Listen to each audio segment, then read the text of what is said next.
because we don't need to gotta have start this year out with an intro video. You mean like, hey, Joe looked like he taking a shit on Acrisure Stadium. The original. The original looky here moments, man. The original. Bro, do you remember that? I mean, we're going to get into some history here a little bit for some fun tonight, but as everybody kind of gathers in here for the first little bit, yeah, I got to go back because I think Alex has those archives, doesn't he? He has to have those audio only archives. Yeah, I think that was what 19. Was that 2019 we did that? Yeah, because it was called. Was it right before COVID? The very first episode was called "Fullback Dives and Falling Dominoes." I don't know why I remember that. But I was so pissed about the fullback dive that they were. What were they doing? They were running a fullback dive with Derek Watt. That is right. That was like 20. Was that 21? It was that Ben's last year? I think so. Yeah, fullback dives and falling dominoes. Oh man, I remember that. Yeah, I do recall that. Yeah, because it was also like so damn predictable too. It was so predictable. 4th and 1, you knew they were going to run a fullback dive. Like it was like, come on. Man, that was exactly like fullback dive. Like they were. Oh man. Yeah. That was from Randy Fichtner. Yeah. Left, and we got Canada. Some people were happy. I actually thought it was going to work. I ain't gonna lie. So did I too. I actually thought I did as well work. too. So it didn't. So, what's good, Mark? How's it going, sir? Thanks for stopping in, man. Appreciate you, as always. Salute, my friend. Hey, I found myself the last – it's funny. It's almost like – well, it's almost the end of January, and I found myself the last little caramel pumpkin. Not that I wanted to drink an 8.6 tonight, man, but I just had to get this out of the house. 8.6. I haven't had any – listen, Saturday was my first Saturday was my first brew in a while, man, after getting over being sick and everything. But it only had just like the Miller Lights, like the lights as you're drinking as well. Yeah. You have partaken in a new liking, sir. So I got to give a shout out to Gavin Bartholomew and the boys. When we were up on the stage, right, I saw they had a bucket of these. And I was like, damn, I ain't have a Michelob Ultra Carb since like 2001. It's been a long time. Like they probably weren't even born when I had a Ultra Carb before. And I was actually going to ask them for one, but they had switched to Miller Lite. So I was like, right.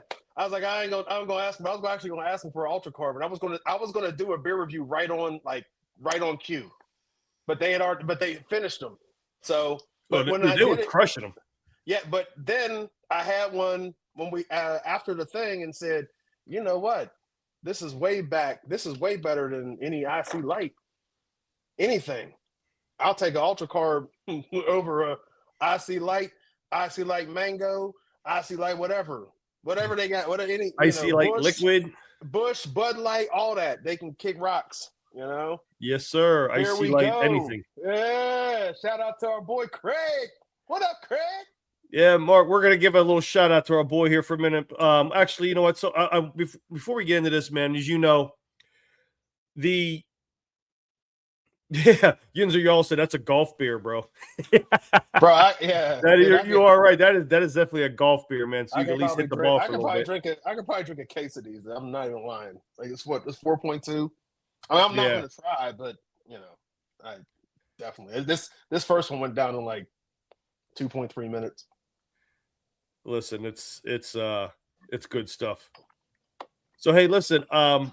So Saturday was a really cool thing. We're going to talk more about this whenever we go on with JJ. Whenever he's had to rearrange some things. I'm not sure when he's going on, but we're going to talk a lot more about what happened. But thank you, sir.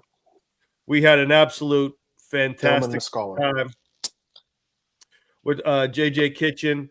The Pit Guru, Harry Paceros, GB, and myself with that private Pit Panther meet and greet. It was a great time. Shout out to Gavin Bartholomew, Jake Cradle, Mike Alston, and Ryan Jacoby, the players that stopped by and hung out with us. Man, listen, couldn't have asked for a better group of guys to come by.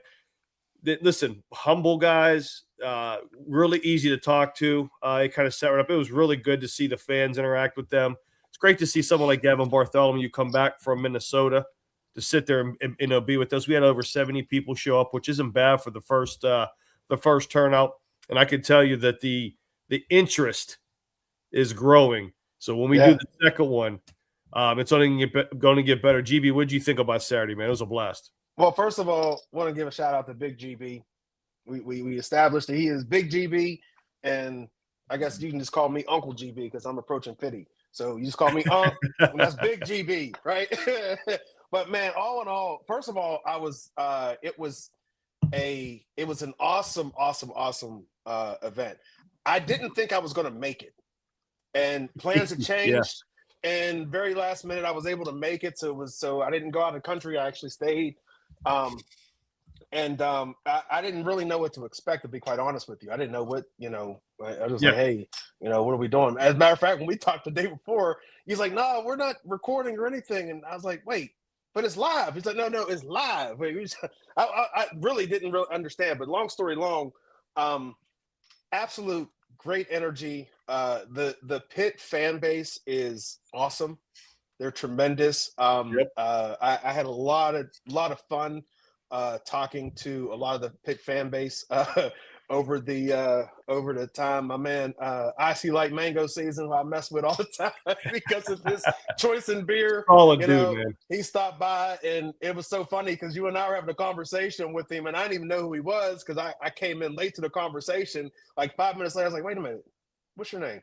He's like, I see like mango season. And I gave him a big hug. This is all love, man. It is. It's 100% love. It's all love, man, at the end of the day. So it was good to see fans and not just fans of, Pitt, but it was actually good to see, people who actually watch us on it. I'm like, wait, y'all really do watch us? Like, there's people out here for real? Dude, they couldn't set up no bots that we I thought it was just us talking, but it was cool to see that too. So all in all, just had a great time, bro. 100%, and it was two big shout outs there. First off, my man Alex at Celebrations Bar, Banquet and Grill in Imperial. Fantastic local establishment. My man cave away from my man cave because it's a local bar to my house. Couldn't ask for a better host. The banquet room they have, it holds 350 some people. Yes, it's there. I mean, listen, we had cornhole going as well as other things to kind of pass the time before and after the show. Panther paws.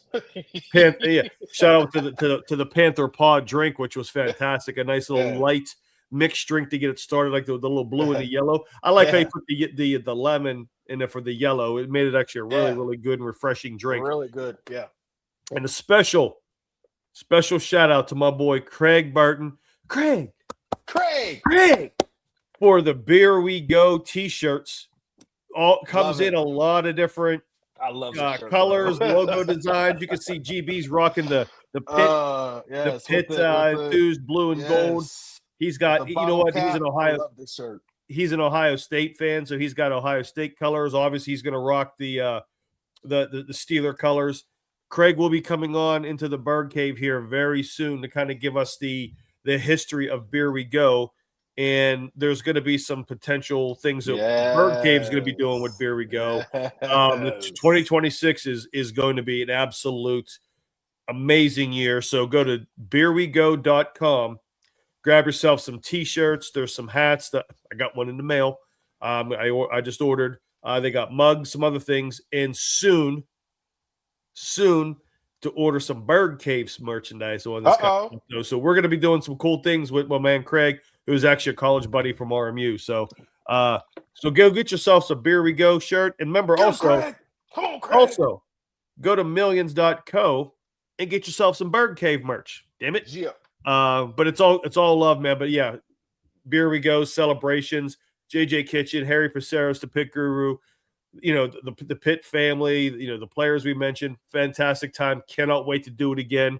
Hope there are some people that can make it to this one that did not make it to the first one. And I can tell you the popularity is growing so quick in just a few days once the word got out. And we really, really appreciate the support. Because like GB said, a lot of those people that came in to support Pitt also support this channel to grow. And one of the reasons this channel is growing, and we cannot thank them enough. It's an awesome time.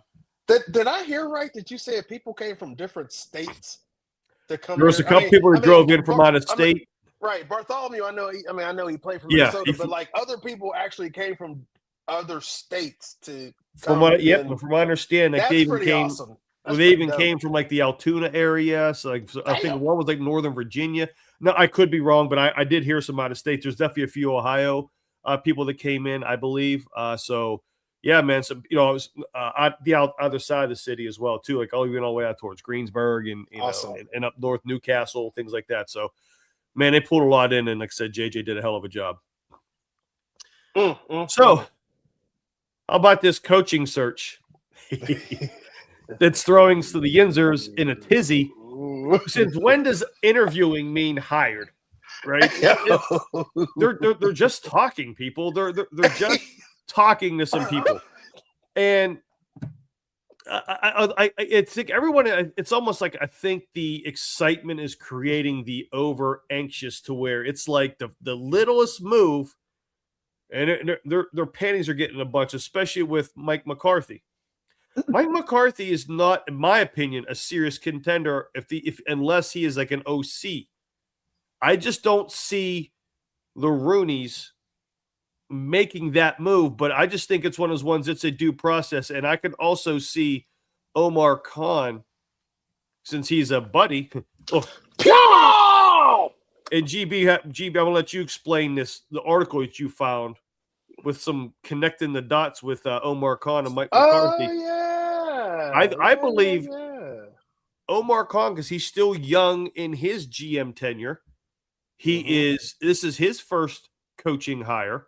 Why not go through an interview process with somebody that who is a Super Bowl winning coach and just see what this process looks like? And part of the interview is a legit interview, I believe, for the Steelers, but it's also more of, hey, what does this interview process look like from your side and from whenever you were hiring OCs and stuff like that? What do you think about McCarthy itself and that dynamic with his connections back to Omar Khan and even White, if I'm not mistaken, right? Well, let me go back real quick because I was giggling, and it had nothing to do with the Ultra Car, but it had everything to do with the Yinzers, okay? Because and shout out to my homie Big Rail, because he said it earlier today, and he is absolutely right. He said, "You Yinzers think that you can handle a losing season? You can't even handle an interview process," and he is dead on. I was laughing so hard today watching people like clamor for who they want as a head coach and who they want and they don't know. And here's the reality, and I hate to be the bearer of bad news. Half of y'all didn't know half these candidates just a week ago. Let's keep it all the way a buck. You ain't know Chris Shula, and you definitely didn't know who Nathan Shieldhaas was at all. I didn't know who Nathan Shieldhaas was a week ago. No, okay? I didn't either. And I'm pretty astute to the game. I don't be paying attention to all that deep, who the OCs and all that are. Man, I'm telling y'all, 80% of the Yinzers was in the same boat as me. Okay, so when people ask me who you have on there as your head, I don't know, because I don't have enough. Well, the Steelhouse, because he's only a passing game coordinator, so it wasn't like he's a big name just yet. So, but you know what I did see about Steelhouse, and it drew up my eye. I saw a special on him, and they showed how he prepares. And I was telling Braylon, I said, he basically creates a new playbook every week.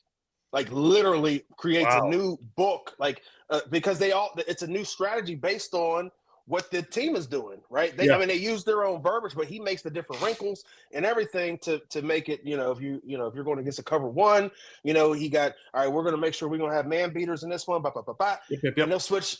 But it's same verbiage, just different, variations, wrinkles, choice routes, things of that nature. And he does it every single freaking week. And they said that, they said there's many a nights where he'll be, it'll be 2, 3, 4 in the morning that he finally gets it done, and he has to be back for the meetings, you know what I mean, to get things rolling on Tuesday after the interview, or after they do the Tuesday interview. So that part really got me excited, and the reason why is because I love doing that myself. Like that's what I did. I created plays. I still create plays, right, to this day. So that really got me excited. But let's go back to Mr. Michael McCarthy. Okay. Yeah, Adam, I agree with you. When GBs get into it, that could be definitely a position. So, and I'm sorry, real quick, and Mark had a good thing. I think you're right. I think it is doing a solid, and it could help him out. But GB's going to have a little connect the dots, if you will, that might make a little sense. So I think this actually has a lot of validity. Go ahead, and GB. that's what Kabali said. Yeah, he thinks that they were doing him a solid, and I agree with him. But it wouldn't surprise me though if he was a pass game coordinator or the OC to a young, especially if it's a defensive minded. Or a defensive, oriented guy. It wouldn't surprise me because remember we had Bruce Arians and Dick LeBeau when Mike Tomlin came in. So it wouldn't surprise me if they ran the same type of playbook, if you will. But back to and shout out to Mike DeFabo, huge fan of Mike DeFabo. And he tweeted out, he said, just a couple young guys from the 2000. Where were you in year 2000? 2000 New Orleans Saints media guide. It was Mike McCarthy, Omar Khan, and Andy Weidel. Ooh. How about them apples? Mike McCarthy was in his first season as offensive coordinator after spending 1999 with the Green Bay Packers as their quarterbacks coach. And at that time, he had already had 14 years experience. I'm not going to go into the whole media guide, but I'm just going to give you a couple sentences you may find interesting. Okay. Omar Khan was in his fourth season. And he was, and it was in his first season as football operations assistant. So basically, he supervises the overall management operation of the football program and works closely with the general manager. Sounds about right, don't it? Now, here's the part that really got my antennas up. Andy Weidel. Okay, first of all, for those who don't know, Andy Weidel is a hometown boy, Mount Lebanon. He's a Mount Lebanon grad. But Andy Weidel in 2000 joined the Saints, and he came from the Steelers, where he worked as player personnel department for 2 years. Did you know that Weidel was here before? I did about a week ago. I hope he wasn't the one that was responsible for drafting Troy Edwards. That's all I'm going to say. Hey, if he was, then you take that. You take that meme. You take that closing door meme that you like. Just if he was, I'd close the door on his ass. Yeah. But he was also a combine scout as well. So. I find that to be very interesting that they've all had this relationship. Yep. This relationship goes back 26 years. That's a lot of time for you to have a relationship with people. I mean, that's. I mean, put in perspective, you and I were. I mean, I was in college still. Yeah. I think he was just getting out of college. Like I was still, at the Rock, causing trouble and delivering pizzas. Yeah. So no, and I think it is. I think they're doing each other a solid, and I think they're learning from each other. And it could be the point where he has some serious consideration. Yeah, but I do think it's just, lack of better terms, going through the motions. I think it's an educational process on both ends too, because McCarthy's been out of the game for a while, so he wants to kind of see what is still being told. Because look, they're going to talk about things that other coaches are talking about, I believe, because of those relationships that are there. Yeah. And I'll play devil's advocate for 1 second, right? Mm-hmm. Just 1 second on this. Is it like, say, like if someone like McCarthy were to get the head coaching position? I don't think it's going to happen, and I would not be in favor of McCarthy getting the head coaching position. Correct. Neither would I. But could you, and this is what we'll get into a little bit later, because I want to pause to kind of rewind some of this, and we'll kind of get back into this, and let's revisit this point. Yep. We want to talk about strategy and what we think they should do from a coaching hiring strategy perspective, right? Yeah. I can see McCarthy, because of his age, a little, as far as relative to like the Chris Shores and the Jesse Minters and the Kubiaks and things like that, being more of that CEO type head coach. Yes, because I would.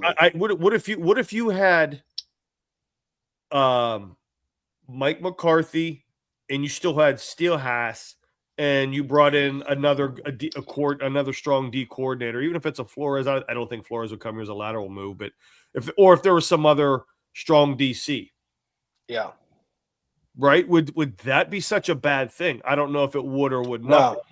No, I don't believe it would either. And Ben said something interesting earlier in his podcast. I just got a little blurb about it, and he said something about. He said if he was a GM, he wouldn't take a quarterback for the first 2 or 3 years, right? And I found that to be very interesting. And then when he said that, I said, well, Mike McCarthy makes sense then, because he can develop a quarterback. And if you're gonna, if big if you are going to give Will Howard the opportunity, I think he still has to earn it. I think they're probably going to bring somebody else in, 100%. But just for hypothetical cases, if you were going to develop, a young guy like a Will Howard, or if they didn't draft somebody and they'd say, hey, you know what, this dude has some pedigree, we think we could do something with him. I think it would make sense to draft to hire a Mike McCarthy because of his experience with, prior, quarterbacks that did pretty well. I'm just going to call him the limit and say that. I mean, he worked with Aaron Rodgers and Dak. Yeah. I mean, that ain't a bad room. And if you go back to when he was in the Saints, that was the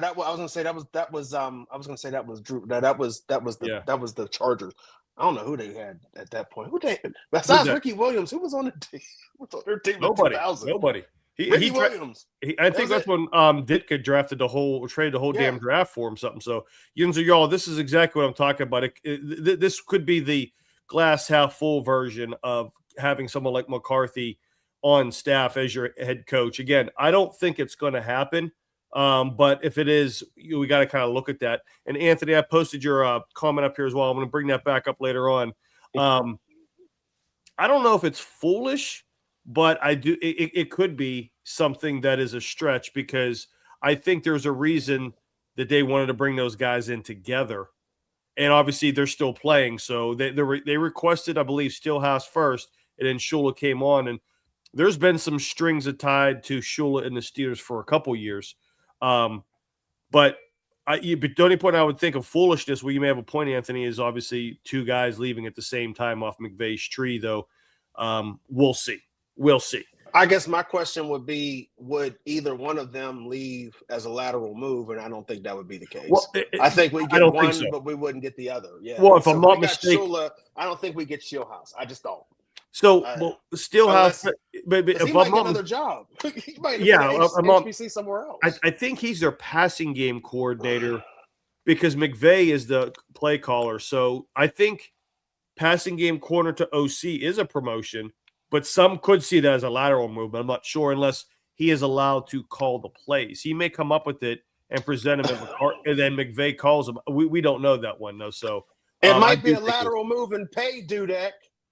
Well, for a demotion. We'll talk about that here. We'll talk about that. We're going to talk about that. So, Jay Glazer, who seems to be, your source of truth, if you will, everything Mike Tomlin. Yes.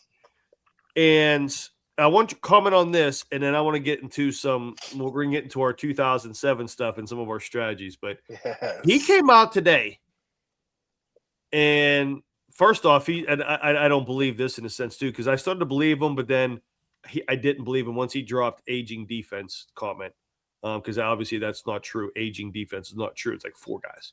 Mm-hmm. He doesn't think that Tomlin's going to coach again.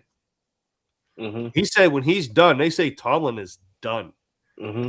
which is what happened with Mr. Cowher. Mm-hmm.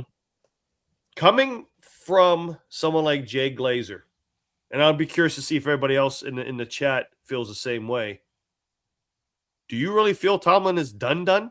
Yeah, I do. And let me tell you why. Because Rodney Barber shared the same sentiment. And who's as close to Mike Tomlin as Jay Glazer? Rodney Barber. Rodney Barber goes on vacation. every year with Mike Tomlin. They go way, way, way, way, way back because of what the impact that a young whippersnapper named Mike Tomlin, when he was in Tampa Bay, and the amount of confidence that he gave Rondy. I mean, they've had that relationship together as close friends ever since. Okay, so Rondy said it, Jay Glazer said it. He ain't coming back. So stop with the let's trade him for this, that, and the other thing. Andrew Filipponi, that shit ain't happening.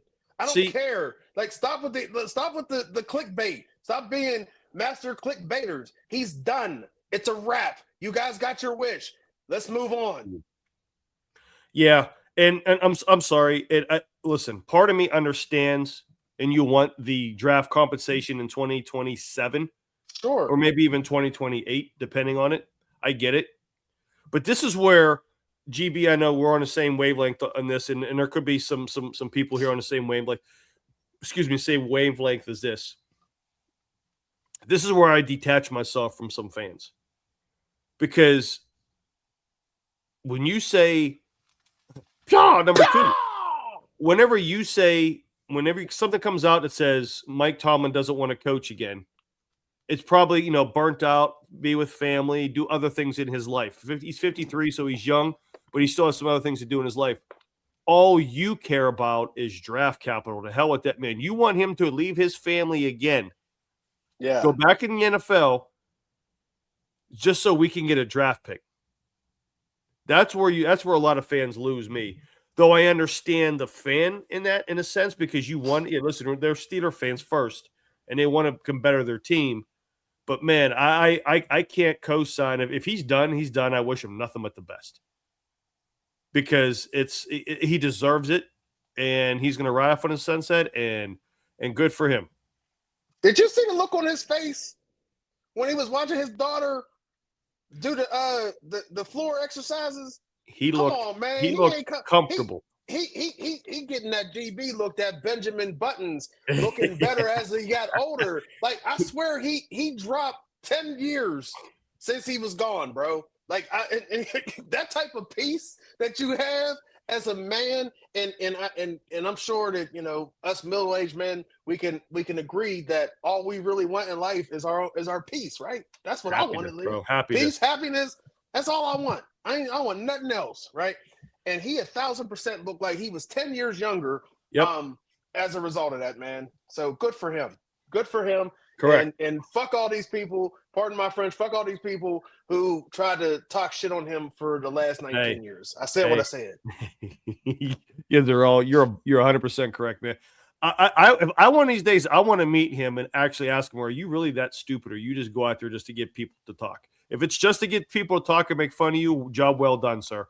But if you're really that stupid, why are you? How are you working? He's actually that smart, because he's a master of engagement. He is the final boss in master clickbation. Final 100%. Boss. I'll give him credit for that, man. I will give him credit for that. Hey, that's how they got that Marconi. Come on, bro. Come on, man. They getting likes, tweets, and retweets. Come on, man. So, with Tomlin eventually, seemingly riding off into the sunset, bro, we got a coaching search that we haven't had in a long Let's have some fun. Long time. First of all, got a question, Dudek. Yeah, real quick before this is your segment, GB, but I want to set this for everybody here watching in the chats, because I want everybody here to have some fun too, because I know there's some people in here they're going to have some great memories. The year 2007 was the last year that the Pittsburgh Steelers had a coaching search. What does everybody here remember about the year 2007? I got some really cool facts, but this was GB's idea. He hit me up today, goes, we got to talk about this. So the floor is yours, sir. Present this year in review, if you will. Yes. First of all, I need some participation. So do me a favor, please. If you're watching at home, if you're live, please put in the chat how old you were on January 27th, 2007. Please put in the chat, how old were you on January 27th, 2007?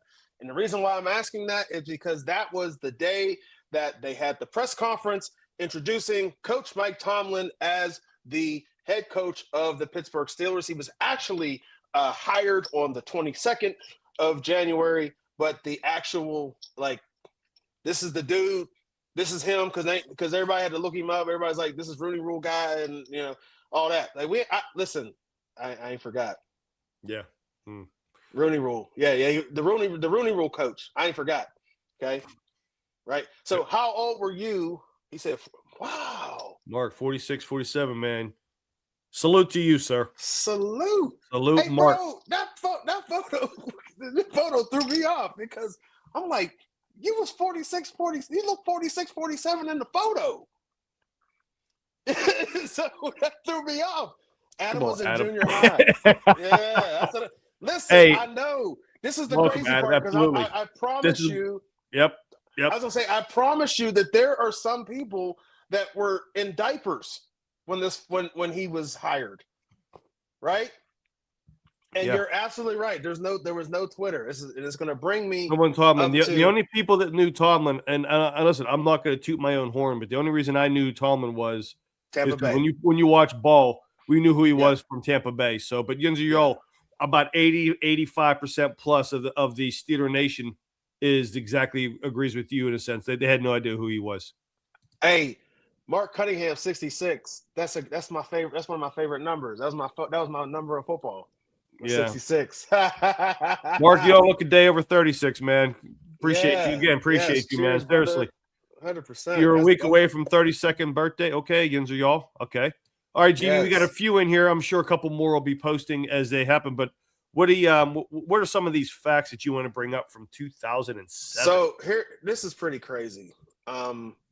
And it kind of puts into perspective, because I look at this from a, model of consistency. Everybody talks about mediocrity, but I'm like, man, the last time we were actually looking for a coach, things were way different. My man was 20 years young.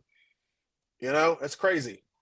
The number one movie in the box office was Epic Movie. Like Scary Movie. It was like Epic Movie. That was number one. Smoking Aces. In January.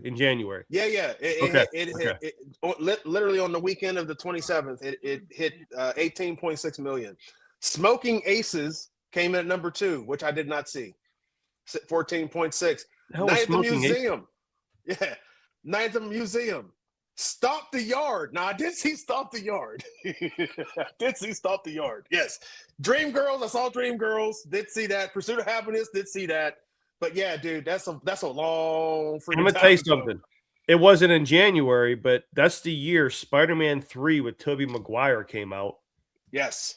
And kicked off one of what I thought was going to be an absolute monster of a franchise. The other movies fell off, but that's the year Transformers came out.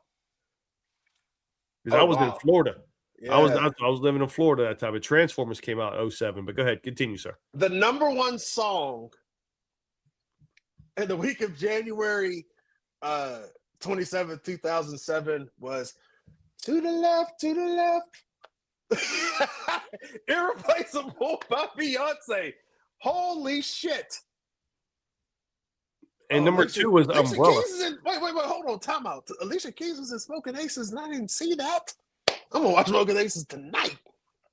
As soon as we get off, I'm like, I was today years old when I figured that out too. Yeah. And then Akon, I see you riding and grinding. That was a good song. Yeah, that's number song. 2. Fergalicious was number 3. Say It Right by Nelly Furtado. That's when she was still flying like a bird. She is not flying anymore. No, she's pretty grounded right now, she's bro. Thick. She's a big girl. Grounded. Big girl. She on that ground and pound right now. Big girls need love too. That's right. That's right. So that was just a couple things from a pop culture standpoint, and some other songs that you may have heard of. The Fray, How to Save a Life. How to Save a Life. Yes. Yeah, How to Save a Life was another one that was great. And then this is the fun part. let's talk about the coaches in 2007. Okay. The Baltimore Ravens had Brian Billick. Yep. The Buffalo Bills had Dick Geron.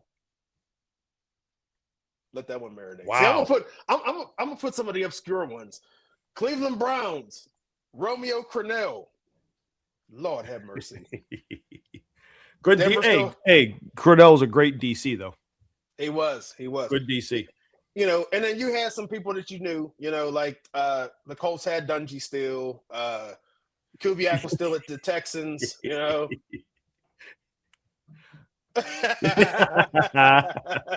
ahead, Mark. That's funny, bro. That's hilarious. But then I seen like Detroit had Rod Marinelli. Good Lord. Wow. Yes. The 49ers had Mike Nolan. He was there for a minute too, wasn't he? Mike Nolan. Yeah. I think he was there for a good couple years. The Rams had Scott Linehan. And the Washington Commanders, who are now formerly known as the Washington Redskins, had, Joe Gibbs. Wow. It was a second stint. Second stint. Yeah. That's when he came back. Yeah. Wow. And now we're going to get real freaky. All right, I got a couple for you guys. No. You want me to go? I'll go last if you want to keep going the whole way. I'll talk about the draft. The 07 draft, real quick. So let me do this. Let me get a couple other quick pop references on it. Yes. And then finish off with the draft and finish it up, and then we're going to get into the actual coaches that the Steelers have brought in as far as strategic goes. The number one beer in 2007 in the United States was Bud Light. Oh, hell no. Followed by Miller Lite and then Budweiser. Anheuser-Busch then had a little stranglehold of market. The price of gas in January was anywhere from $2.24 to $2.29. That must have been in Florida. That was on Google. Wasn't here. Right. Check this out. The number one. Wait, how about this? Two more. Netflix. Oh. Was 9 years old in 2007. Oh.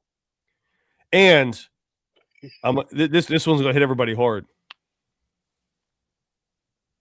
When Mike Tomlin got hired as head coach of the Pittsburgh Steelers, the iPhone was 13 days old.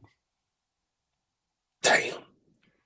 It had not yet been released to the public, but it had been presented on January 9th. It was 13 days old, and the iPod Touch wasn't even around yet. It was announced. The Nintendo Wii was in high demand. Wow. The Nintendo Wii, bro. The Wii. PlayStation 3, not 5. Hey. PlayStation 3. But the Wii, the Wii got me. That was the one. Bro, I'm gonna tell you, Wii bowling was a great drinking game, bro. Yes. I don't care what anybody says. Yes. But Mike Tomlin's coaching career is as old as the iPhone. Let that one marinate for a second. The average cost for a dozen of eggs was $1.68. It's a little bit higher than that. A little bit. A little bit. The average income around the U.S. was $50,000. I would venture to say it's probably a little bit more than that now. It would be my guess. And the federal minimum wage was $5.15. Bro, I was hired at $4.25. So was I. $4.25. Bussing tables and doing the salad bar at Eaton Park, bro. Yeah. And we were only talking about this stuff on old chat groups from back in the day. It used to be like big groups of you just chat with everybody, right? And then there was also MySpace was still a thing. And same with Facebook. It was MySpace, and we was talking stuff on MySpace. Ain't that something? That's how long. That's how long that man was coaching. That dude been coaching. That's how long he had no losing seasons. I don't give a damn. Listen, I don't give a damn what y'all say, because some of the dudes that be talking this shit, Bro, some of these dudes was in diapers when he started. Like, think about that for a second. Some of these dudes weren't even born yet, bro. My son wasn't even born yet. Let that marinate. My son wasn't even born. He was still 2.5 years away. So you're streaming on YouTube, which just had its first video ever posted less than 2 years prior. Wow. Anthony, I did not know that, but thank you. Wow. Thank you. Can we put some, let's just call this, this one perspective. Can we give some perspective today? Wow. Go narrate that. Hey, go spin that however you want to. If between that and your eggs and the iPhone, that basically just all that warrants is just a well shit. We had George W. Bush. George W. Bush was president, bro. Oh, hold on. Wow. George W. was president. Then you had Obama. Then you had Trump, Biden, and Obama again. So that's what? That's five different presidencies, bro. Come on. That's not called mediocre. That's called rarefied air. Cats don't do that. That's a lot. That's a lot of years. That's why he ain't coming back. And I don't play, dude. 19 years. I said this. We said this last week. 19 years is a freaking long haul, especially dealing with Yinzers. And the thing is, too, it's continuous. I could see it's different if you went 11, took a year off, and went another 8, which people are like, oh, that's a hell of a career. This dude went like 19 straight, and yeah, good for him, man. Listen, that's went for the craziest rule changes because if you remember, you remember 07 to 2011. Mike Tomlin defenses, what they look like before they start changing all the rules and everything, and then dude, that was a whole different era. But the Ryan Clark era, when he used to kill you in the middle of the field, like literally he would take your heart, like your whole heart would stop beating. You know, Patrice O'Neal was talking about Ryan Clark when he said take his socks, like because that's the type of stuff that he would do to you. Like he would take you out, you know. And you were able to do that back in the day. That's why his defenses were so freaking dominant, not just in Pittsburgh, but in Minnesota and Tampa Bay. Right? 100%. So 100%. I digress. So how can the Steelers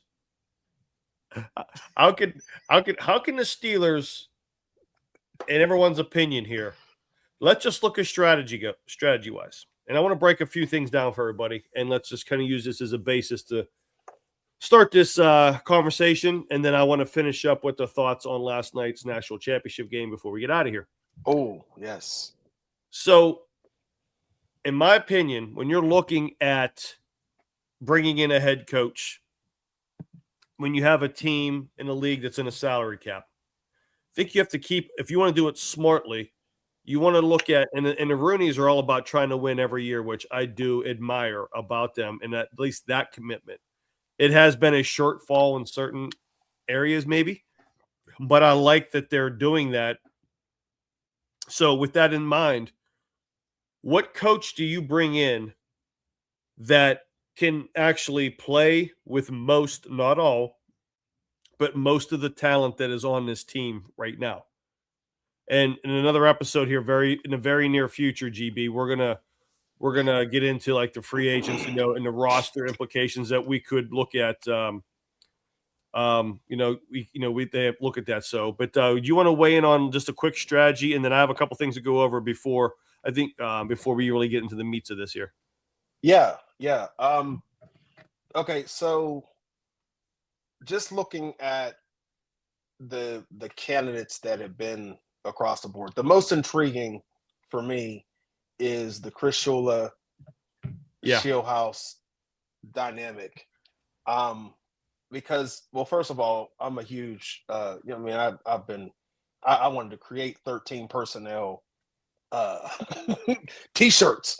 I love 13 personnel so much, you know what I mean? But the way that they run their offense in LA, and how great their defense has been, and the people and the acquisitions they have picked, and how quickly they were able to turn that defense around after the greatest defensive tackle of all time retired early, they're right back. You know what I mean? It was a quick turnaround.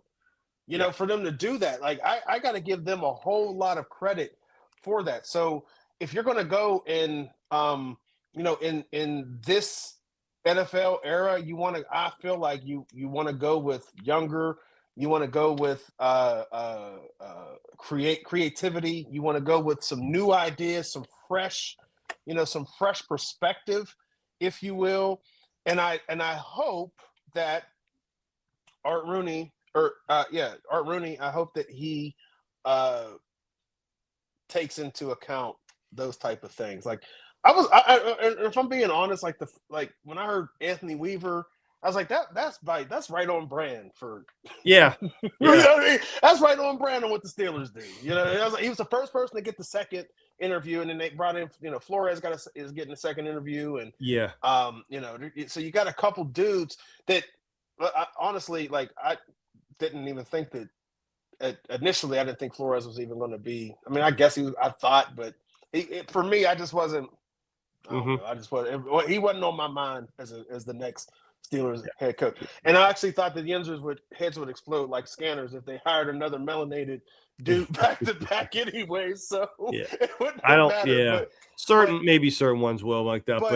But here's the thing. But the Shula Shieldhouse is intriguing because it's new. It's a fresh perspective. Do I know whether them dudes are going to be, you don't. Unbelievable. I have no clue. I mean, I thought Mike McDonald was going to help Miami do some incredible things. And Mike McDaniel, Mike McDaniel, and he's no longer there, and he's aged crazily. I mean, in South Beach, mind you. Yeah. So you just never know with these guys. You just never know. Yeah. All right. So,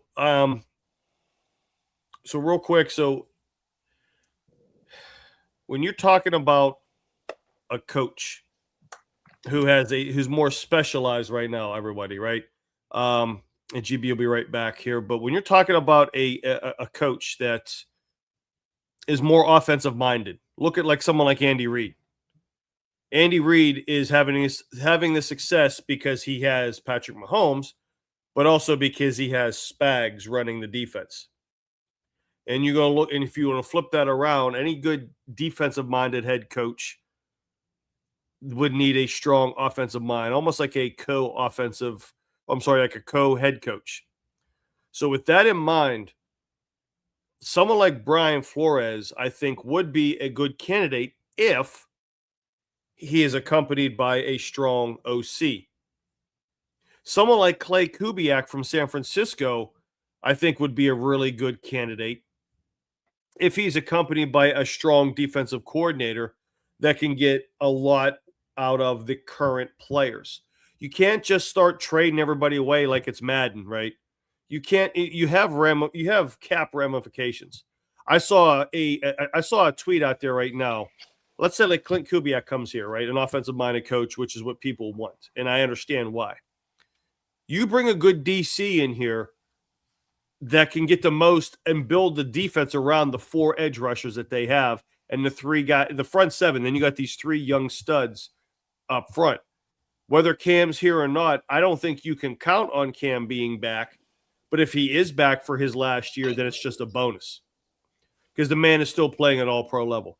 What defensive coordinator or head coach as a defensive mind brings in a scheme that takes advantage of that front 7, and then you got CB1 back there and Joey Porter that you could continue to build off of. Okay? Yeah. You cannot trade TJ Watt, people. I'm telling you, you can't. Just stop thinking about it. If they do, I would be absolutely shocked because you're looking at a $30 million cap hit with a trade. Yeah. If you wait till after June 1st, you're going to get it's a lesser of a hit, but then you're not going to get as much because then you're going to have a lot less of a trade package for him. And at the same time, it's just not good business. You want 4 good edge rushers. Every year that he's under contract, he might be more and more movable. And on the road. Highsmith is the same way. He's not going anywhere because of cap implications. Why trade away a good player just to pay money for a guy that's not going to be on your roster. You might as well have him here. And this was exactly the reason why I felt that the TJ Watt deal was a bad deal. Because I felt personally it was going to be based off of past performance, not future performance. And unfortunately, I don't know if y'all know this, but we don't like to be right on things like this, because that means it's bad for the organization, right? Yeah. And unfortunately, and for this take, we're accurate because we just talked about it. Like, he had a down year. Some of it was due to injury. Some of it was due to he looked a half a step. I talked about it. It looked like his hips were hurting, right? And and now you're stuck with that contract for at least 1-2 years. Still? I think one more year and it becomes manageable. Can you get out of it after this year? You would know better than I would. Technically you could if you want to eat $30 million, but the problem is, I don't know what it means afterwards. Maybe after one more year, depending on the language of the contract. Yeah. Maybe one more year you could. I don't think he's not going to be Defensive Player of the Year caliber, which would warrant that $40+ million, right? But I still think he's serviceable and he commands the respect which allow other players to eat. And let me give you another perspective. Yeah, too. And it's another reason why I felt like this was a bad contract, was because I felt like potentially, and we talked about this, this was going to be Mike Tomlin's last year anyways. Right. He was going to go out in the Super Bowl. Remember when I talked about that on the hill and all that? Remember that? Yeah. Should I bring up the Price is Right hill again? I make fun of myself too. I'm equal opportunity. Hey, you have to, man. You have to. Go ahead. But the other part to that is, you kind of pigeonhole yourself in a 3-4 because TJ ain't running no wide 9. He's not a 7 tech. He's not that. He is a 3-4 edge rusher, not a 4-3 defensive end. And that's a problem. And that's what I mean. From a schematic standpoint. Yep. You understand what I'm saying? Like, and out in this, and let me tell you something. In this era of football, I would love for us to run a 4-3 as opposed to a 3-4. I would love it. Love it. Yeah, because you think about this. I love it. You're right, because I'm going to tell you why you have something on that, GB. Because you're right. There really is no 3-4 like we grew up on, right? With the big snack. There's no Casey Hampton out here no more. No Casey Hampton. There's no Aaron Smith and Brett Kiesels, although Cam and Stephon too are pretty damn close to that. But yeah, in the young days. But if you guys have noticed, 2-4-5, that's usually what we're running. 2-4-5. Exactly. They're right. Well, they're mostly running that or a 2-4-5 nickel. Is like their base, right? Which kind of gives you that. This is what I was saying. You're onto something, GB, because a 2-4-5 nickel is really a 4-man front, right? And it had a Watt and Highsmith on the edges. Number 3. So in reality, a 4-man front is something that is not far-fetched from the people that they have, but you have to redo your edges. A lot. Yeah. And even someone like Sawyer might be the only one that may have a little bit of juice in that because he's a bigger dude and he's young. Yes. But that's not Herbig's game. That's not going to be not, bro. That's not even going to be Highsmith's game as good as as well as he plays the run. So that's what I'm talking about if you want to bring in a guy that the schematic matches the players for now. Yeah. And then you slowly need to rebuild through the draft and get your players. Look at this. This is retarded. Yeah. I've always said this too, and this is going to piss a lot of people off too about the whole Cowher Tomlin thing, about Cowher drafting better, things like that. But this is the reason why he could. There weren't a lot of teams there that played the 3-4 when Cowher was coaching. Correct. He had the pick of the litter of those undersized defensive ends in college that translated into outside linebackers, the Jason Giltons, the Clark Hagans, the Greg Lloyds. Then you sign someone like Kevin Green that's just an absolute monster. You know, and then you get the Joey Porters and things like that from Colorado State. So the schematics match the talent you have, and you have 4 really, really good edge rushers. Who can you bring in that's going to maximize that? If not, you're looking at a massive defensive reset. Yes. Massive defensive reset. But remember, people are okay with that. They went 4-13. They're okay with that, right? And let's think about it. Where the majority of the resources right now? Where's the money at? Defensive side of the ball right now, right?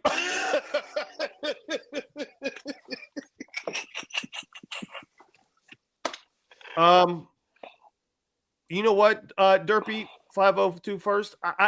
Sean McDermott. Yeah, you're not crazy. I like McDermott. You're not crazy. I think that name's got to be thrown into the hat. They at least warrants a conversation. Yeah. It definitely warrants a conversation. But so let me ask you this, guys, and I agree. Derby said if they can't get Shula, Yunzu, you all had a really good comment about Matt Burke, the Texans DC. If we can't get Shula, interesting.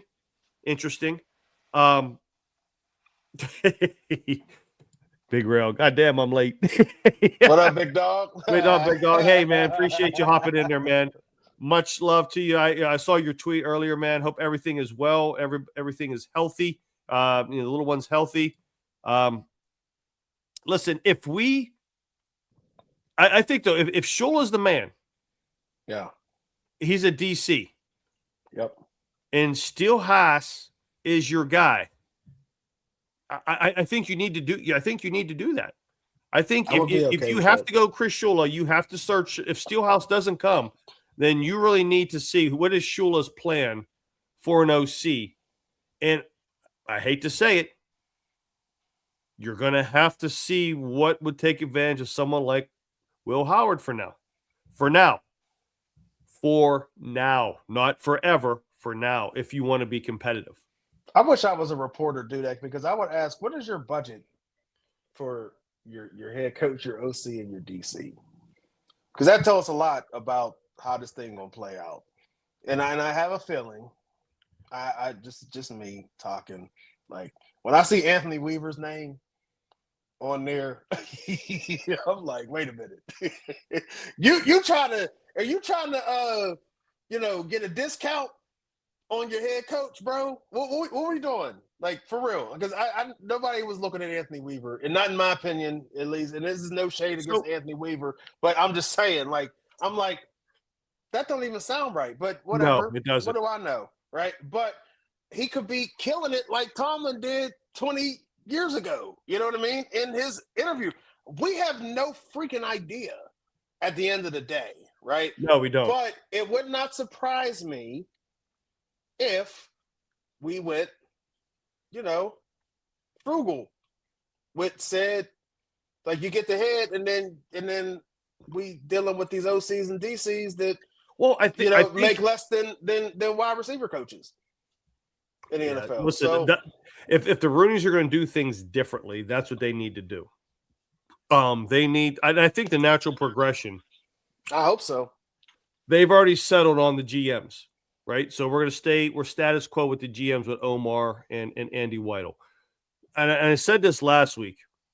I think that the interesting dynamic in all of this is young Rooney was in that room sitting beside Omar Khan when Art Rooney was I don't know why I'm getting thumbs down now. These emoji things are popping up. They're driving me nuts. But why young Rooney was in that room. It's the first time I've seen him in a press room. Now, I haven't seen all of them, so I could be wrong. But it's the first time I've seen him in there. Is he going to now start having say-so? I think he's like in his late 30s, early 40s. So he's a young guy. Real quick. Go ahead. Did you see that Mike McDaniel is expected to become the Chargers offensive coordinator? I did not see that. I do know. Change of heart. That's why he pulled himself out of the – he said, I'd rather be an OC in L.A. than – the HBC in Cleveland. He told Cleveland, he told Cleveland, I'm good, bro. He's like, I know what your quarterbacks are. I ain't fooling around with that.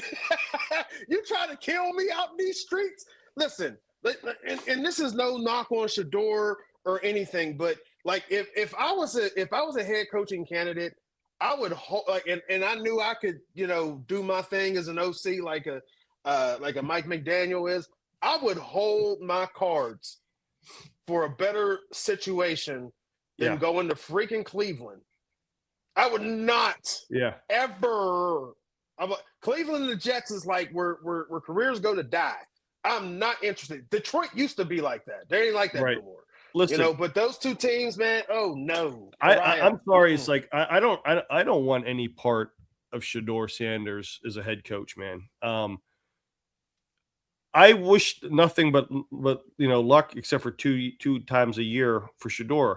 I don't wish any bad luck and harm to anybody in the league, but I'm sorry, this man is nothing more than an average quarterback, but yet he's going to command all of this aura because of who his dad is. And listen, that's fine. His dad's a Hall of Fame best corner to ever play, and Shedeur deserves an absolute legit chance. Whether Stefanski was trying to derail his progression with the wristband and some of the other game plan stuff, I don't know if that's shenanigans or what, but I would stay far away from Cleveland right now because they're just, it's just one of those, it's like the Pittsburgh Pirates of the NFL, really, but they're just you just seem there's just such unwanted attention around Shedeur and with being a 5th round pick. And I'm sorry, he was drafted where the NFL says he was drafted.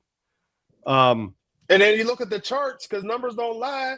He way at the back in the ball. Like, come on, man. Numbers don't lie. Because even look, and we're gonna get off this Shedeur Sanders soapbox. But even if he was quote unquote railroaded, he would have proven that he was railroaded once he got on the field. Herbig would have kept that ball. But no. Herbig. You know what I'm saying? Like, come on, man. Like, this ain't – it wasn't like he came in and he lit it up because that wasn't it. No. That was not it.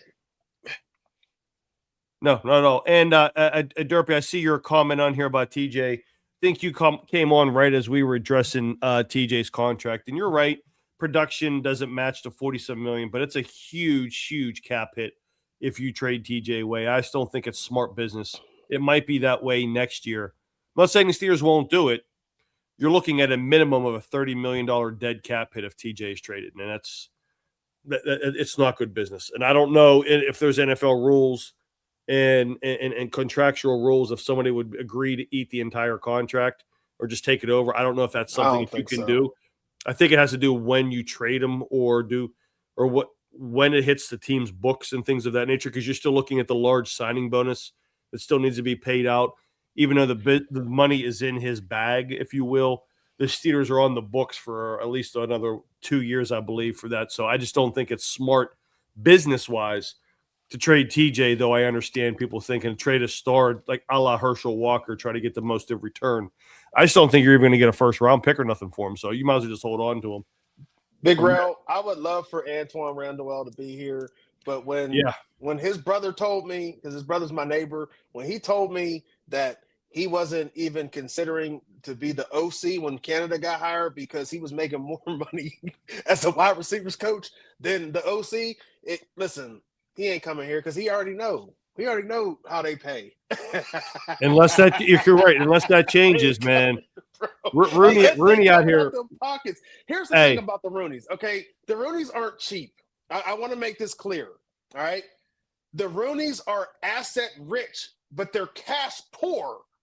They own assets, but they can't just go and liquefy, and liquidate for money. Like they're and Nuttings is kind of the same way. Like they're not cash rich. Like they're more asset rich, and that's different than like having a whole bunch of money to just go out and just throw it out and stuff. They have to go and sell things to get their money.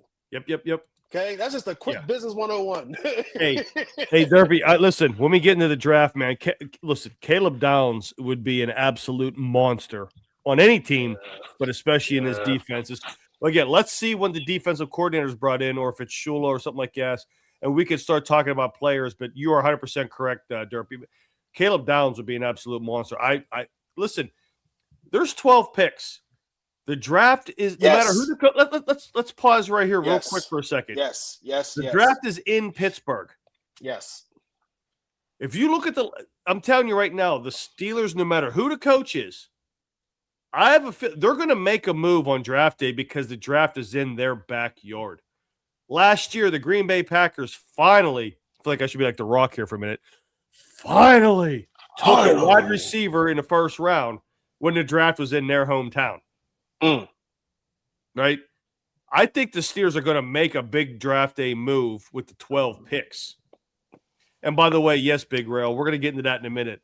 Pawns, the DB from Indiana, was balling last night. That dude was hitting.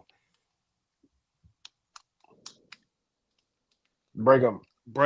Pawns is a monster. I like it. I like his feistiness too. So let's see what the Steelers will do from a coaching perspective. So quick rundown here. Bert Lawton actually has this on his Twitter handle, including Mike McCarthy. Aviro, I believe he's a DC at Carolina. Yep. Jeff Hafley at Green Bay, though he's off the market. He's now in Miami. And he's another one I think that's under the radar that's going to be a really good coach. He was very popular in the NFL community. I was listening to Schefter and some others. Not a big name, but again, Green Bay's defense was top 5 until Parsons got hurt. Clint Kubiak, I think, is for me, it's either him or Shula. And it really depends on which way you want to go, offensive-minded OC or defensive-minded OC. Jesse Minter from the Chargers, I believe, is a really good candidate as well. Jesse Minter is in the same wheelhouse as Shula. I think he's a little bit older. Stillhouse, I don't think is a head coaching candidate. I think he's more of an OC candidate. And then what you're talking about, Anthony Weaver. We don't know. Anthony Weaver could be blowing people away. Miami's defense played pretty well. But also Anthony Weaver is somebody that, you know what, he might be taking interviews. Yes. He might be a year or two away from getting a head coaching position, but he's getting the opportunity to interview. And I've heard, listen, I remember him as a player. The dude was if this is, unless it was a different Anthony Weaver. No, that's him. He was a stud, I'm sure. When he's a baller, I'm sure the man knows the game well. He's an intelligent man. I heard him at one press conference. He's very well spoken. Go get it, young man. But maybe he's a year or two away. So there's candidates right now, but I like Shula or Kubiak. It's just a matter of the dynamics that you guys want to go with. Like I said, DC head coach, get a strong OC. OC head coach, go get a strong DC, and let's get it. And he might be trying to get out of Miami too, because that's a dumpster fire waiting to happen. Because they're now questioning what they're going to do with Tua, Tyreek Hill ready to go. I mean, it's a cluster muck down there right now. So who knows? Yeah. Like he's probably interviewing too, so he might be able to tag on and get another DC position. Right. He's like, man, I'm getting out of here. I done had too much South Beach going on here. I got to listen. He might. Yeah, overall, yeah. And then, like you said, then you got to throw, I believe, and there's some guys in the chat saying this too, I believe you got to throw McDermott's hat in here too. What you have to. He's had a lot of success. Yeah, absolutely. 100%. And then you never know what relationships he has built from there because – Go ahead. Let me share a story about Sean McDermott. Okay, and then we're getting to the Miami game because you guys know that I coach and I go to coaching clinics, and I went to a Glazier clinic. This was back in 2019, and I cannot remember the gentleman's name, but he was part of the Buffalo Bills staff, and he was on the defensive side of the ball, and he was going over their defensive philosophy.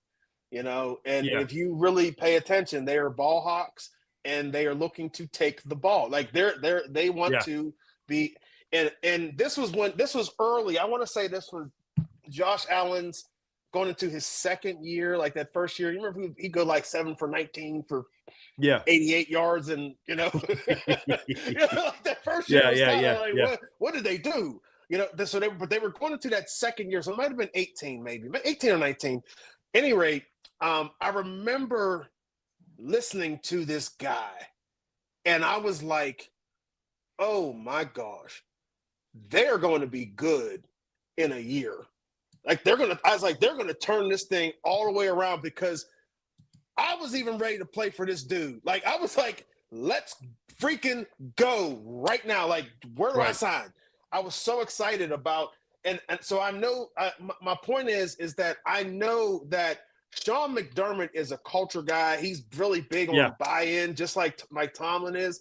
And I would love that if we were going to go like that route, I would have no issues with going with Sean McDermott. Not one bit at all. And I'm a mess with Big Rail. You know, didn't Sean McDermott work with Josh Allen? And didn't they say that Josh Allen and Will Howard are kind of built the same? So, so I mean, they just supposed to have the same skill set, Big Rail. That's what I was told. That was Will Howard is Josh Allen light. Hey, I can see the smokes coming off of Big Rail's keyboard right about now, bro.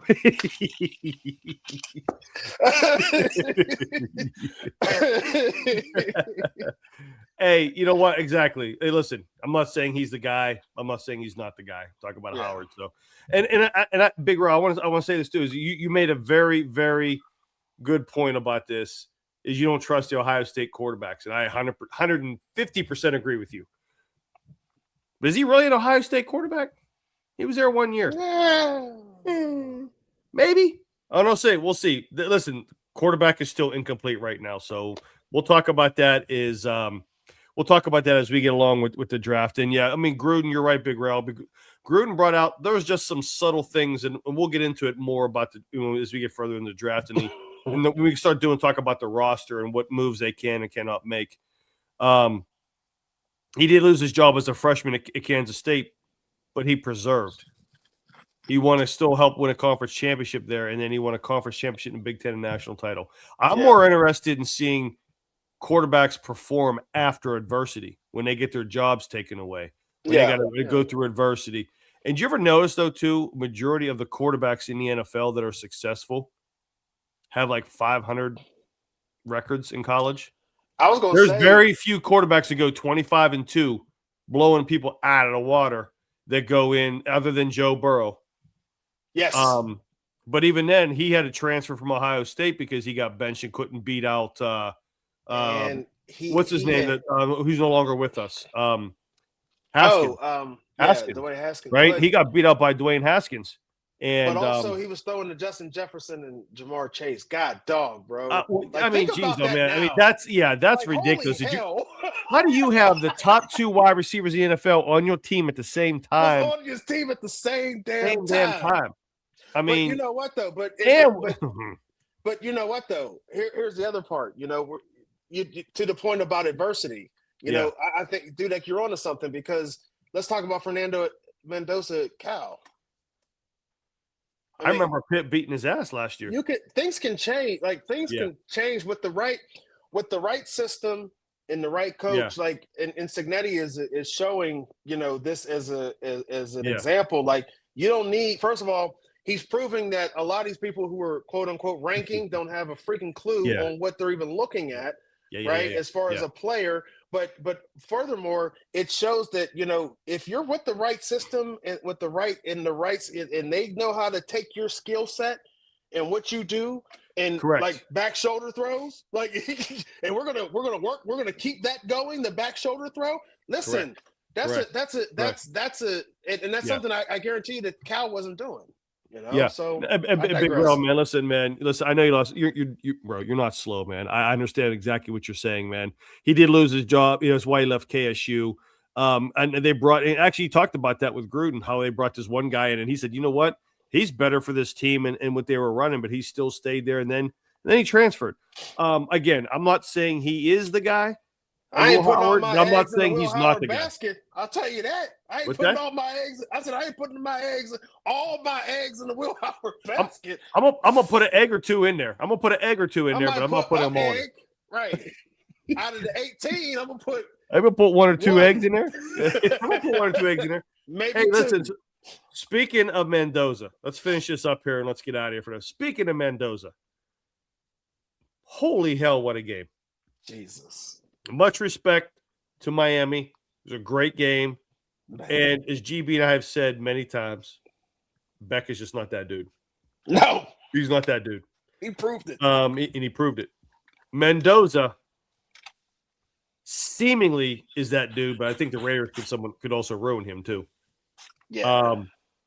Like I was telling you when we had last week, why I picked Indiana is I'm just done doubting that team.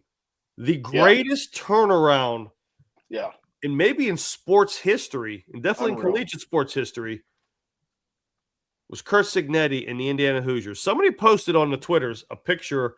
They were at the first Curt Cignetti-led Indiana game. It looked like there was like 100 people in the stands. For them to do this, and for them to do, and GB, we were talking about this at the Pitt thing on Saturday, and I forget which one of the players was saying this. We were talking about, you and I were talking about building a brotherhood from a football team. Yeah. Right. Yeah.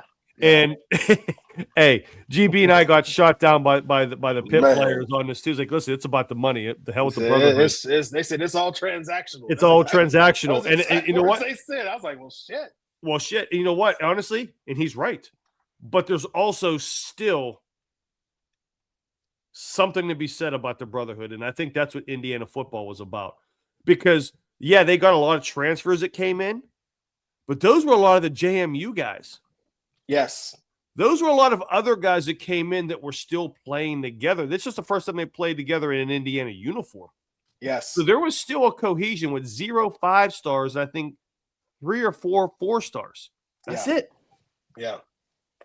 And for what Indiana did, the way that they bought, and you could just tell the way these boys were playing, that they do have a brotherhood. And I think that prevailed over the talent, although Four was running the rock really well last night. And Bain was doing his thing, and I forget who 3 is on the defensive end for Miami too. He was doing his thing. Yes. And especially the second half when Miami got, I think his name was Ward, when they got him back, they started pressing a little bit more, and they were holding Indiana in check for the most part. But Indiana just stayed the course. And by the way, Cignetti got balls the size of elephant nuts for that, going back in on that fourth down call where Mendoza ran it in. I listen. He called a QB lead, bro. He called a QB lead. Holy shit. Tap to him. But GB, what were your thoughts on the national championship game, man? But much props to Curt Cignetti, man. First of all, that's one of the greatest games I've watched in a very, very, very long time with everything on the line. So kudos to both teams. You guys laid it all on the line, and you have nothing to be ashamed of except for Carson Beck. You still don't know how to read cover 2, but that's another here and there. So, and by the way, that corner who picked it baited him perfectly.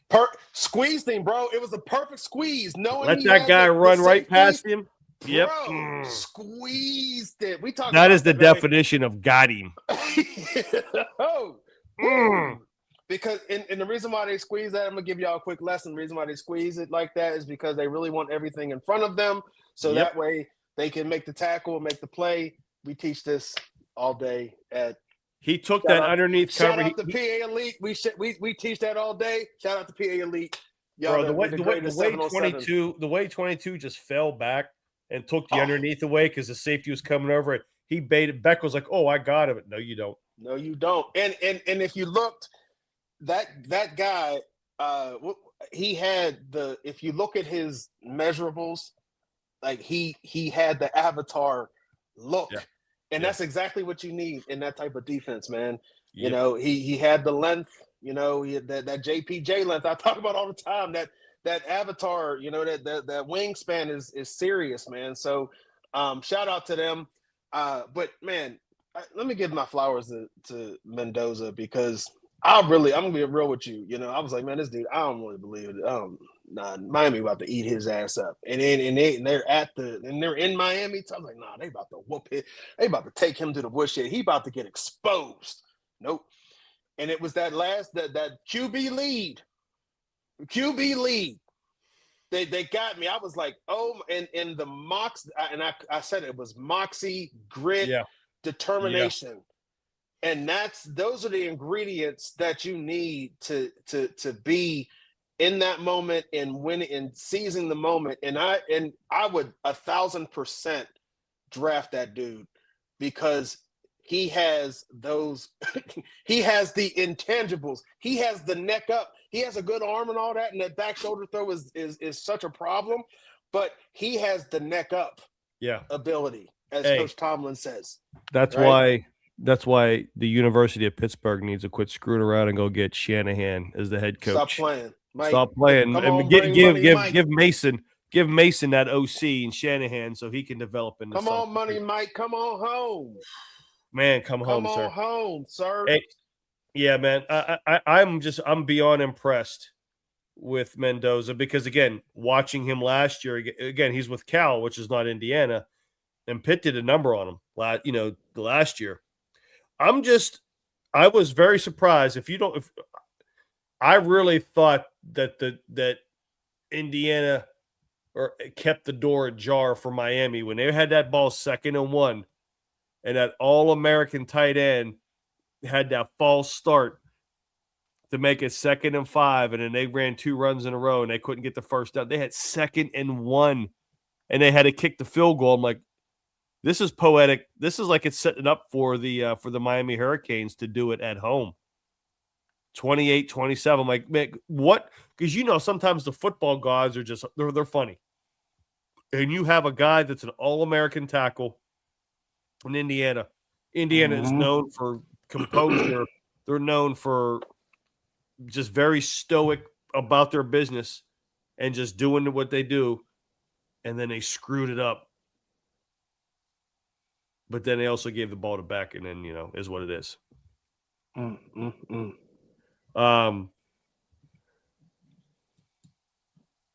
You just found out about him when Pony posted, remember the name, stop. Rail was funny with that dude. Like, did you guys, did anybody out there see that tweet that Big Rail was talking about Andrew Filipponi out there? Like he had some breaking news with he led the tweet with remember this name, and he gave Shanahan's name. Like he was the only dude that heard about this man. Like everybody in it's a Pitt fan has been clamoring for this guy for years.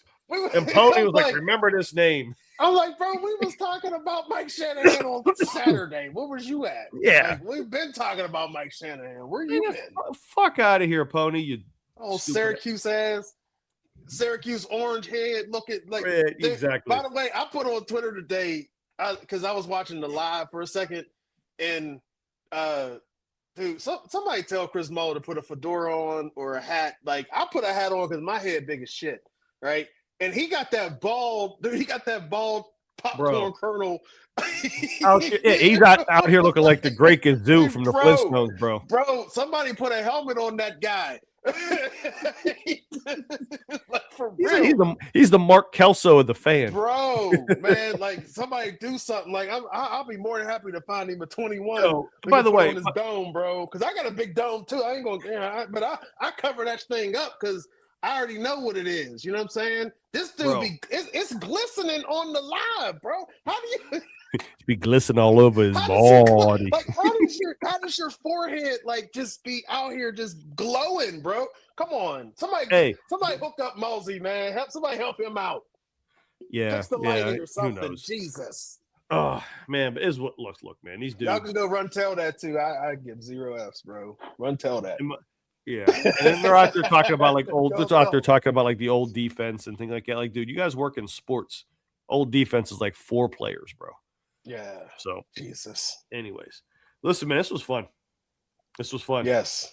I still think the Steelers have a really good, solid list.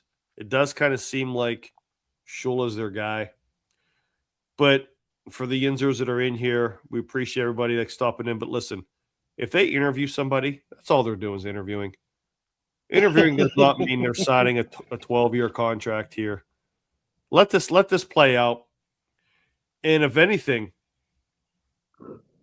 3 head coaches since 1969, I think they got a process down pretty well. We have to, until they tell us otherwise, until they hire a stinker, we have to give them the benefit of the doubt. And I think it's going to be 1,000% agreed, bro. And I do think at the end of the day, it is going to be Chris Shula.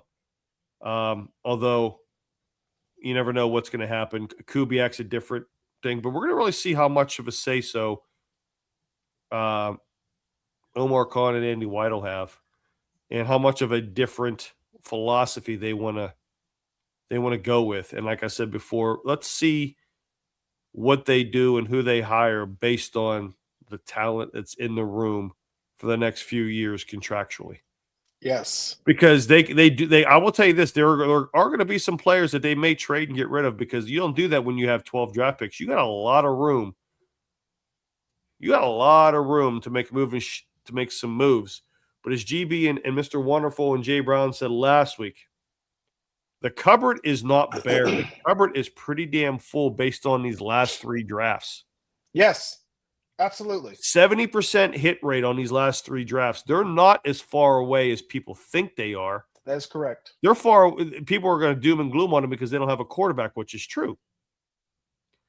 They don't have an established quarterback, so that antidotes people from saying, hey, you know what? They're far away. They're really not. They do need some pieces, don't get me wrong, but that's what they have, 12 draft picks and about $60-some million of cap space. And I'm going to leave you guys with this.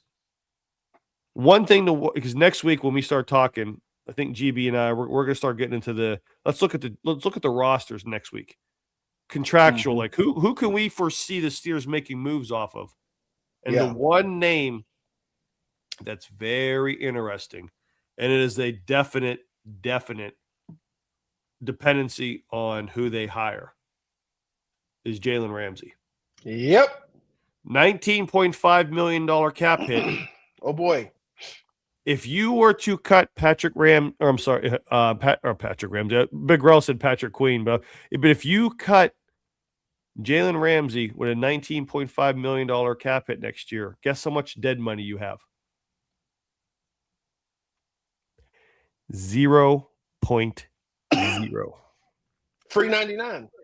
So you know what, Big Rel, let me look at this real quick. So you said Patrick Queen. I heard that's another name too, but let me look at this real quick here.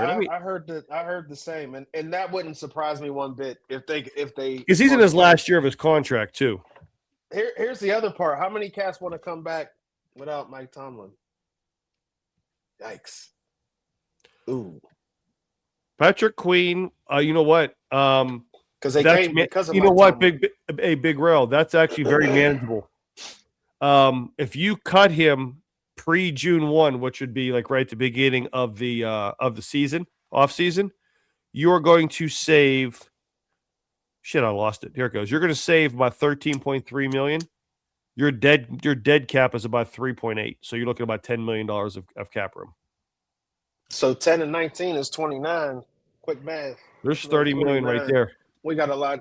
Although I'm going to tell you this right now. I mean, depending if it's a scheme fit. Right, exactly, Big Rel. The scheme fit, because there were some games last year where PQ was balling. Yeah. There were some games he was balling. Yeah. But we'll see, because I'm telling you right now, if you want to get rid of PQ, who you gonna replace him with right now? He said, I'm a fan of PQ. Well, yeah. So we'll see. I mean, listen, there's a lot of, but that one right there, PQ is another one. Cam Hayward's 14.2 with $5 million hit. These are just cuts. But let me look at trade real quick. Because trade sometimes pre-June 1. I think Cam's going to retire. I do too. PQ. It's the same. It's the same if he's traded or not. Jalen Ramsey, yeah, $19.5 million cap room with no dead cap. That's almost like a no-brainer. That tells me he was only planning on being here for a year. He took that one run. Yeah, he took that 1 year raise, and then he's out. Yeah, he'll be done. He might retire. Shoot, who knows, man? Who knows? I mean, because he's not. I mean, what's Ramsey now? 31, 32? He'll be 32, I think, next year. Who knows, man? I mean, shoot, you don't know what these dudes think about nowadays, man. He might be like some of these dudes. You just see like, wait, they retired? Yeah, it could happen. It could absolutely happen. mean, dude, he already has a chip, right? He probably went for another one. And some of these guys' bucket list was to play for Coach Mike Tomlin and call it a wrap. Brandon Eccles is under contract next year? Oh, yeah. I thought, didn't they sign him for a couple years? Yeah, I'm looking at him. He's I'd keep him. 100% would keep him. But yeah, I mean, we'll get into this later on. But like, yeah, there's a couple moves. Again, and the biggest thing is Ramsey. And right now, I think they're sitting in anywhere. Let me see. Sport Track has them. I'll give everybody this so we can kind of think of some names and think of some transactions for next time we get together. See, Sport Track. Oh, I can't type.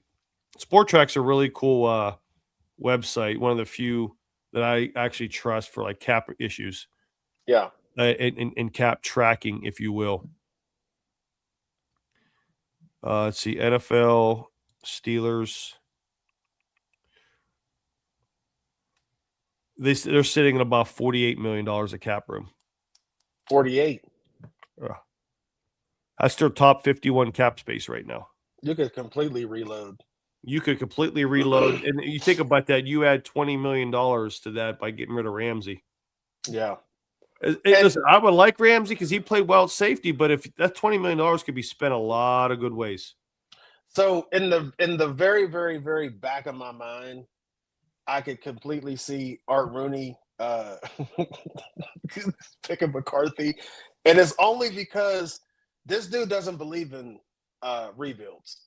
Like, he's like, no, we're going to remain competitive. And you could put McCarthy in that position, and he would pretty, I would say it wouldn't surprise me if he had a 9 to 11 win type of journey here, and then with a shot to get to the next level. And then if you get the right quarterback, then you could maybe make some moves. Let me just put it on record. I have zero issues with Mike McCarthy. Like, I think that he's an excellent offensive guy, and I do believe. But it wouldn't surprise me if Rooney wanted to do a hometown discount.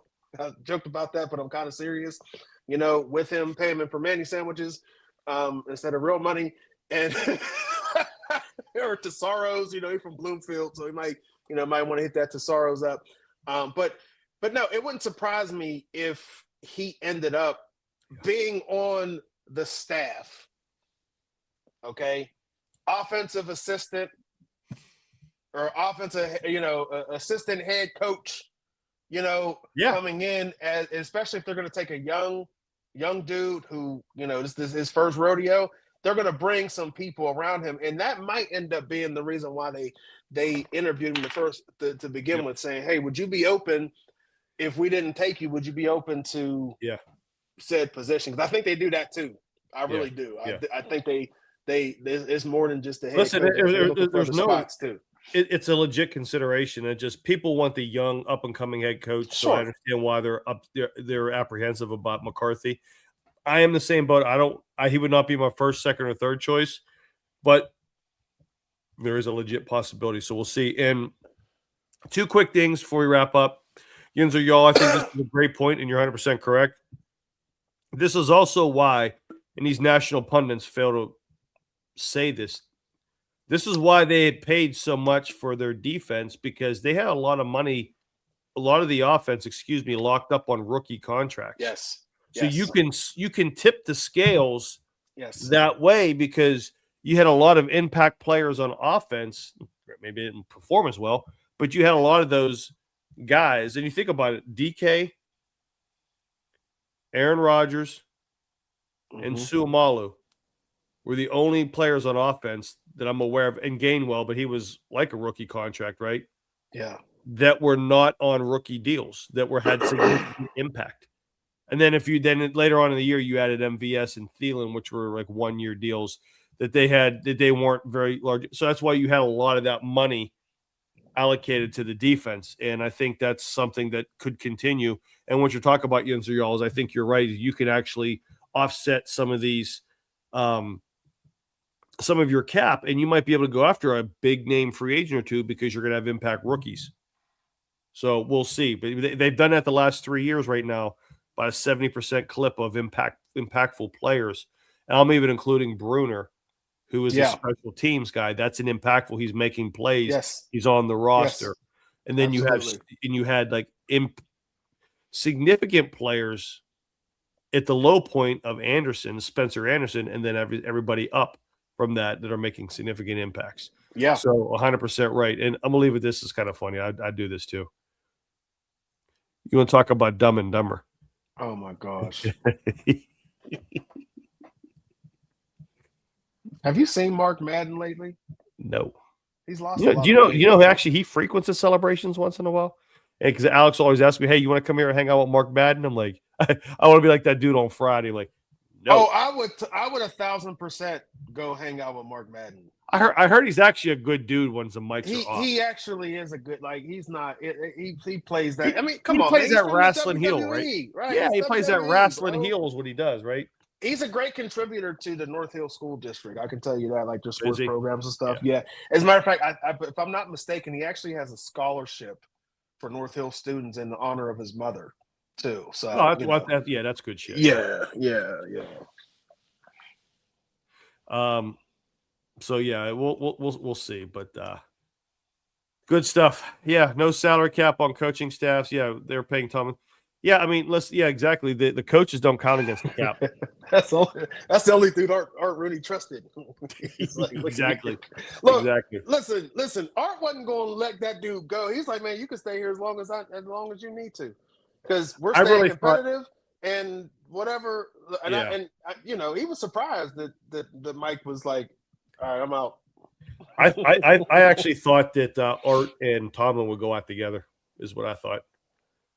I really did. So is what it is. Art's still doing lawyer stuff down at Ingersoll, Buchanan, Ingersoll, and Rooney. So he's still close close enough. You know what I mean? Like, I don't think they're ready to give the reins up to the son yet. Was it Danny Rooney or something? Danny. Yeah. I mean, they just Art Dan. That's all they do. I hear like Danny. I think of that dude from like Daniel. Caddyshack, Danny. Well, Danny, we're waiting. Well, all right, man. Hey, GB, where can everybody find you on the socials, man? Let's go ahead and get out of here for the night. It's hour and 37 minutes, man. It's always good times. I was on one today. We could have talked for another 6 hours. I'd been 100%. Yeah. And again, go ahead. I was like, you can find me on YouTube at your_boy_GB. I believe that we are bringing back out the Brown Brothers. Growing Up Brown is coming back to the airwaves. Let's go. I believe tomorrow. So stay tuned. That's going to be a fun one. You can also find me on TikTok and also on Twitter on uppity _Yins.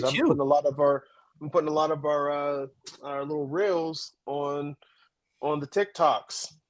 Yeah. By the way, breaking news, GB is on TikTok.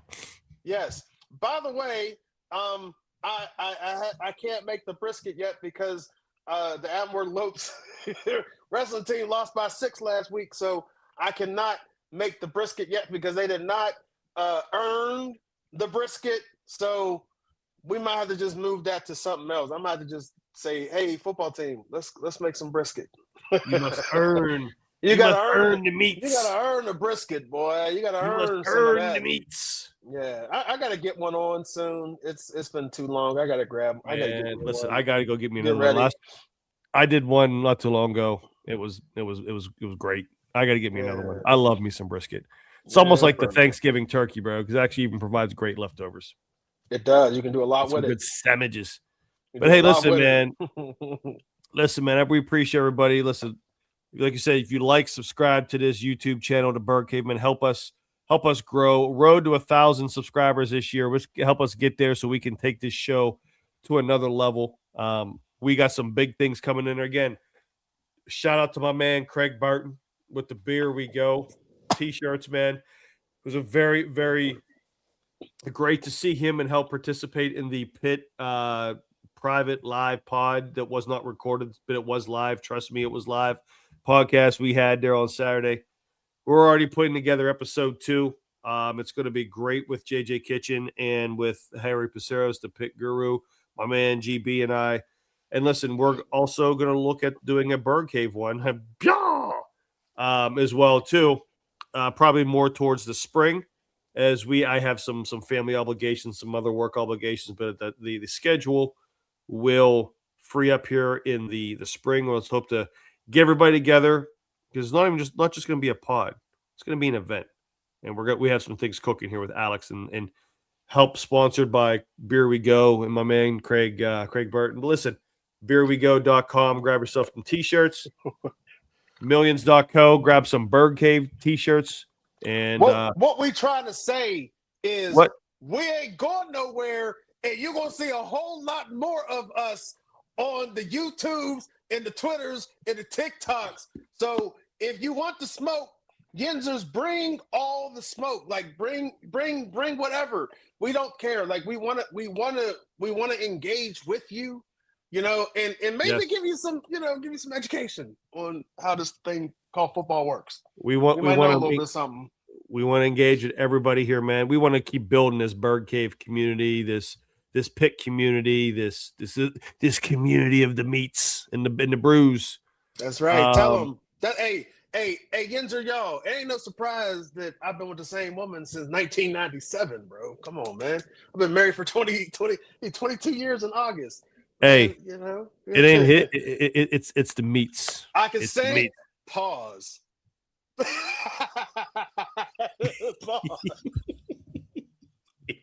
I mean, it might be. I was wondering if he was going to catch that, bro. I was wondering if he was going to catch that. But, he was like, pause. I was hoping you catch that, bro. Hey, listen, man. On that, women, find you a man who can make brisket, can sing a little bit.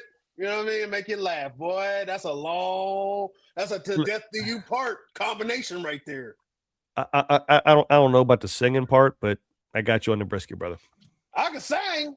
I know you can sing. I have my own concert. I told you I have my own concert in the car. Goddamn Wanye Brown over there with you and your brother that out there doing Boys to Men in high school and all that shit. So, hey, we'll see everybody on Monday. We're back on Mondays here. We got no more Steeler games and national championship games. We'll be back here Monday night, 8:30, and you'll see some other content drop throughout the week at the Bird Cave. We'll see everybody on the next one. Wait, hold on. One more thing. Big Rail, what you got, brother? Just one of them Apple events. Has he got an Apple event for us? What's he got? Hold up. Wait a minute.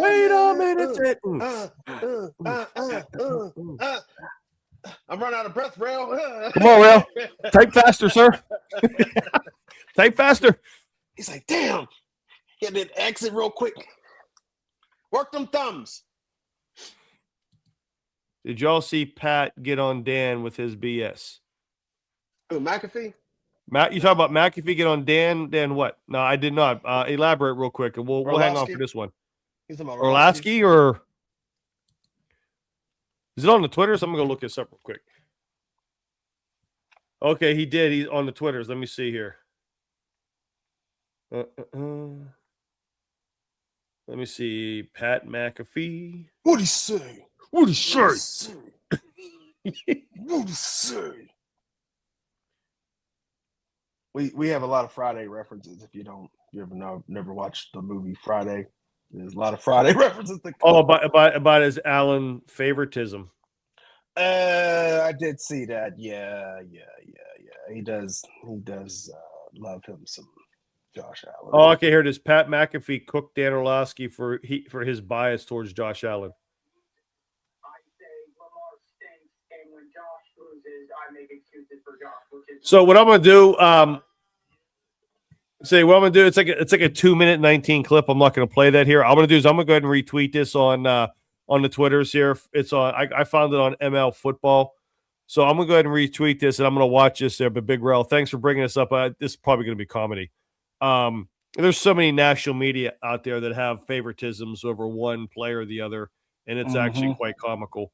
And these are guys that played the game.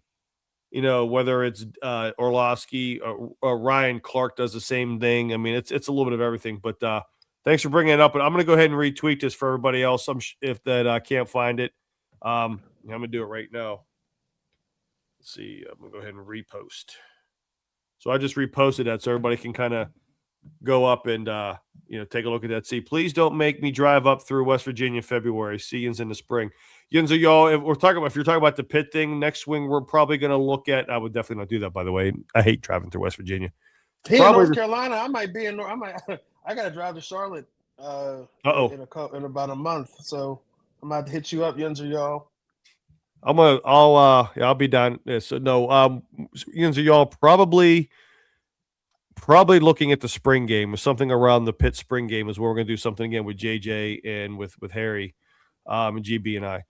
If there's anything to be in between, it'll be more of a smaller scale. But the next quote unquote event, we're probably going to use and do something around the spring ball game. But obviously, that's going to be something that JJ is going to have a lot of say so in as well too. But it'll be something that'll be pretty sweet. For the Bird Cave, we're going to definitely wait till the spring. I ain't trying to have this thing out here when it's like 5 degrees outside, bro. Oh no! No. How am I gonna do something when it's 5 degrees outside? No, this is some BS right now. Yeah, it's some bullshit right now. So, everyone, appreciate everybody. We will talk to everybody again on Monday night, 8:30. Appreciate you guys. So we'll see everybody on the next one. And fuck the AFC. Yeah. Hell, watch them get AFC championship game. I want to see no Denver, New England. Go shopping for to do.